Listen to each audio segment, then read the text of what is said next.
Hi guys, today is Wednesday, so mo ni siya update sa atong gawas.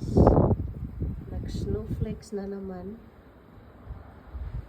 Ako na siyang gibuhaan, ako na siyang gihawanan ganihan ya ni balik na pod na gipadapli na nako. Baga na gid siya kaayo. Oh, baga na gid siya. Muna itong palibot. Mauna ni siya karon kabaga. Grabe, way hunong.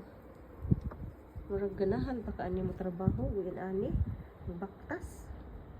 Ngayon sa akong type of work kay sige baktas. Duha akong work unya sige baktas. Snowflakes. Ganiha pa ni siya nagsugod alas 7. Antod karon gaputi ng palibot.